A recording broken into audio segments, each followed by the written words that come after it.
വിവാഹം നിശ്ചയം കഴിഞ്ഞു. പുറത്ത് പറയരുതെന്ന് പറഞ്ഞത് ഞാൻ തന്നെ. ആ പയ്യനെല്ലാം ആക്സെപ്റ്റ് ചെയ്യാൻ മനസ്സുള്ളയാൾ. ഈ സീസണിൽ കഴിഞ്ഞ ദിവസം വരെ അകത്തും പുറത്തും ചർച്ചയായ രണ്ടുപേരാണ് ജാസ്മിൻ ജാഫറും ഗബ്രിയും. ഇരുവരുടെയും കോംബോ പക്ഷെ ബിഗ് ബോസ് പ്രേക്ഷകർക്ക് അത്ര സ്വീകാര്യമായിരുന്നില്ല. അതുകൊണ്ട് തന്നെ ഇരുവരും ഒന്നിച്ചു നിന്ന് ലവ് ട്രാക്ക് കളിക്കാൻ തുടങ്ങിയപ്പോൾ മുതൽ വലിയ രീതിയിൽ ഹെയ്റ്റ് ലഭിക്കാൻ തുടങ്ങിയിരുന്നു. എന്നാൽ ജാസ്മിനെ വാപ്പ വിളിച്ച് സംസാരിച്ചതോടെയാണ് കാര്യങ്ങൾ മാറി മറിഞ്ഞത്. താനും ഗബ്രിയും തമ്മിലുള്ള ബന്ധം പുറത്ത് നെഗറ്റീവായിട്ടാണ് പോയതെന്നും അതാണ് വാപ്പയ്ക്ക് ഇപ്പോൾ അസുഖം കൂടാൻ കാരണമെന്നുമാണ് ജാസ്മിൻ ഹൗസിലെ അംഗങ്ങളോട് വാപ്പയുടെ ഫോൺ കോൾ വരാനുള്ള കാരണം വിശദീകരിച്ച് പറഞ്ഞത്. വാപ്പയോട് സംസാരിച്ച ശേഷം ജാസ്മിൻ ഗബ്രി കോംബോ തകർന്നു. മാത്രമല്ല, ഞാൻ കമ്മിറ്റഡാണ് ഗൈസ് എന്ന് പറഞ്ഞ് ജാസ്മിൻ ഹൗസ് മേറ്റ്സിന് മുന്നിൽ പൊട്ടിക്കരയും ചെയ്തിരുന്നു. എന്നാൽ ഇനി വീണ്ടും വീണ്ടും പറയരുത്, ഞാൻ കാല് പിടിക്കാം, വേണമെങ്കിൽ ഞാൻ ഓരോരുത്തരെയും കാല് പിടിക്കാം, നിങ്ങളെല്ലാം ചെയ്ത് ഇത്രയുമാക്കി. ഞാൻ കമ്മിറ്റഡാണ് ഗൈസ്, ഞാനത് ഗബ്രിയോട് പറഞ്ഞിട്ടുണ്ട്.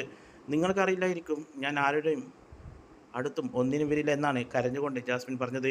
ഫ്രണ്ട്ഷിപ്പാണെന്ന് പറയുമായിരുന്നെങ്കിൽ ഗബ്രിയും ജാസ്മിനും പ്രണയിക്കുന്നവരെ പോലെയാണ് ഹൗസിൽ പെരുമാറിയിരുന്നത്. മാത്രമല്ല, ഗബ്രി കയ്യിൽ ഉമ്മ വെച്ചപ്പോഴും കൈകോർത്ത് പിടിച്ചപ്പോഴും കടിച്ചപ്പോഴും നക്കിയപ്പോഴുമെല്ലാം ജാസ്മിൻ തടുത്തിരുന്നില്ല. അതുകൊണ്ട് തന്നെ കമ്മിറ്റാണെന്ന് ജാസ്മിൻ കള്ളം പറഞ്ഞതോടെയാണ് സംശയം പ്രേക്ഷകർക്കും ഉണ്ടായിരുന്നു. ഇപ്പോഴിതാ ജാസ്മിൻ്റെ വിവാഹ നിശ്ചയം കഴിഞ്ഞുപോയോ എന്ന ചോദ്യത്തിന് മറുപടിയുമായി എത്തിയിരിക്കുകയാണ് താരത്തിൻ്റെ പിതാവ് ജാഫർ. ഒരു യൂട്യൂബ് ചാനൽ നൽകിയ അഭിമുഖത്തിലാണ് ജാസ്മിൻ്റെ വിവാഹ നിശ്ചയം കഴിഞ്ഞതാണെന്ന് വാപ്പ വെളിപ്പെടുത്തിയത്. എൻ്റെ മകളുടെ വിവാഹ നിശ്ചയം നേരത്തെ ഒരിക്കൽ കഴിഞ്ഞതാണ്. അതേക്കുറിച്ച് പറയാൻ ഒരുപാടുണ്ട്, പക്ഷേ ഞാൻ ആരെയും തേജോവധം ചെയ്യാൻ ഉദ്ദേശിക്കുന്നില്ല. അതുകൊണ്ട് ആ വിവാഹ നിശ്ചയത്തെക്കുറിച്ച് കൂടുതൽ സംസാരിക്കുന്നില്ല. അതിനുശേഷം ജാസ്മിൻ്റെ വിവാഹ നിശ്ചയം മറ്റൊരു പയ്യനുമായി കഴിഞ്ഞു. അത് പുറത്തു പറയരുതെന്ന് അവളോട് പറഞ്ഞത് ഞാനാണ്, കാരണം എനിക്ക് അത് ഇഷ്ടമല്ല. ആദ്യത്തേതും ആരോടും പറയരുതെന്ന് മകളോട് പറഞ്ഞിരുന്നു. ഇപ്പോൾ വിവാഹം നിശ്ചയിച്ചിരിക്കുന്ന പയ്യൻ എല്ലാം ആക്സെപ്റ്റ് ചെയ്യാൻ മനസ്സുള്ളയാളാണ്. ഞാൻ അവനോട് സംസാരിക്കാറുണ്ട്. നെഗറ്റീവ് നല്ലോണം വരുന്നുണ്ടെന്ന് അവൻ എന്നോട് പറഞ്ഞിരുന്നു, അത്രമാത്രം.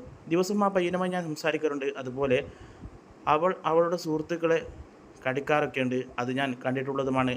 ലവ് ട്രാക്ക് എടുത്താൽ ജനങ്ങളെ സ്വീകരിക്കുമെന്ന ചിന്ത എൻ്റെ മോളുടെ മനസ്സിലുണ്ടായിരുന്നു. അത് എല്ലാ ജനങ്ങളും സ്വീകരിക്കണമെന്നില്ലല്ലോ.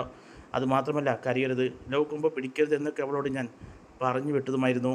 അവൾ നല്ല ഗെയിമറാണ്, തന്ത്രശാലിയുമാണ്. ചില സാഹചര്യത്തിൽ അത് ഓവറാകുന്നുണ്ട് എന്നാണ് ജാസ്മിൻ്റെ പിതാവ് ജാഫർ പറഞ്ഞത്.